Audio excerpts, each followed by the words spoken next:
ว่าถ่ารถกระยางเอากระไดเด้ขันกูได้เขียดมาแล้วกูสิเป็นเงินยังประสาทผัวไหมโอ้ยถ่ากูบ่เอ้าไม่ยังหรอก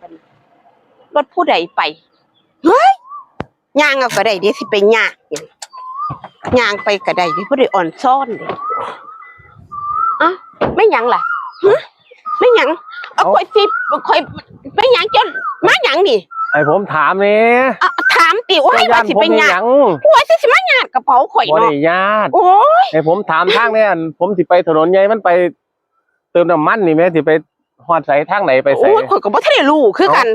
โอ้ยข่อยก็ว่าแต่เจ้าสิมาญาติกระเป๋าข่อยเจ้าไปจังไดนี่ข่อยสิไปคือกันสิหนีเอ้า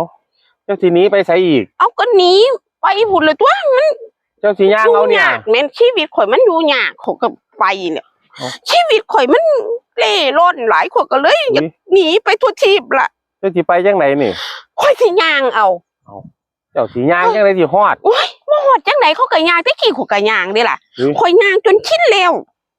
ข่อยย่างผู้หลายก็ย่างไปจังไดเจ้าสิไปไสก่อข่อยสิไปเติมน้ำมันถนนใหญ่โอ้ยเขาปิดเบิดแล้วล่ะเอ้าปานนี้เขาปิดเบิดแล้วเดี๋ยวนี้รู้บ่น้ำมันแพงๆเจ้าสิไปเติมอีหยังเฮ้ยนี่มันย่างน้ำข่อยนี่ยู่เอาก็ได้ตัวรถแม่ว้ายยู่เอาข่อยยู่ซอยดอก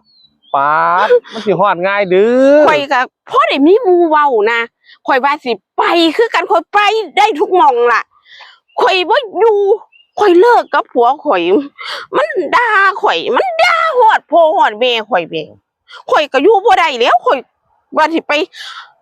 พุ่นละหม่องใดเจ้าคือโบดเอาบ่อดดอกข่อยอดมาหลายปีแล้วข่อยอดมาสิ30 ปีแล้วข่อยอด30 ปีแล้วถือว่าอดบ่ได้แล้วเจ้ามีหยังน้ำเพิ่นบ่ล่ะนี่บ่มีหยังก็คือซ้ำเดี๋ยวข่อยสิไปหาเอาใหม่ลูกเต้าเจ้ามีน้ำเพิ่นบ่มีก็ปล่อยมันเลี้ยงโลดป๊าสมน้ำพื้นมันเจ้าบ่เลี้ยวตัวลูกรถเต้าเจ้าเด้อโอ้ยคือสิเป็นอีต้นหยังมันใหญ่ไปแห้งแล้ว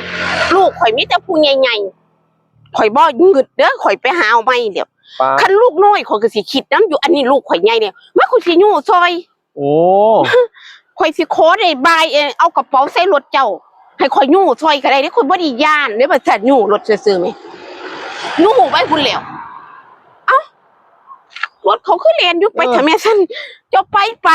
เจ้าบ่ต้องห่วงข่อยดอกข่อยย่างเอาดอกข่อยยุคนี้ยุคประหยัดซอยคนข่อยบ่ได้นักรถเจ้าดอกไปรถเจ้าบ่ต้องห่วงข่อยดอกเจ้าไปยู่รถซอยข่อยได้ไปโอ้ยข่อยบ่ไปยู่ดอกไปรถเจ้าไปเจ้าจะมาหยังนำข่อยเถาะซอยข่อยเนี่ยโอ้ยเจ้าสิมายุ่งสิติดแล้วเนี่ยข่อยอยู่จัง4 5เกินเอาข่อยถาผัวข่อยหามันมางอข่อยเนี่ยเจ้าจังสิท่าเขาอีกอยู่ท่าอยู่เพราะว่าหามันมางอข่อยก็บ่ได้ไปดอกเจ้าจะมายืนอยู่กับข่อยโดนหลายหามันเข้าใจผิดว่าเจ้าเป็นกิ๊กข่อยเนี่ยข่อยไปเจ้าบ่ไปน้ำข่อยแท้นะข่อยมานำสิว่ากิ๊ก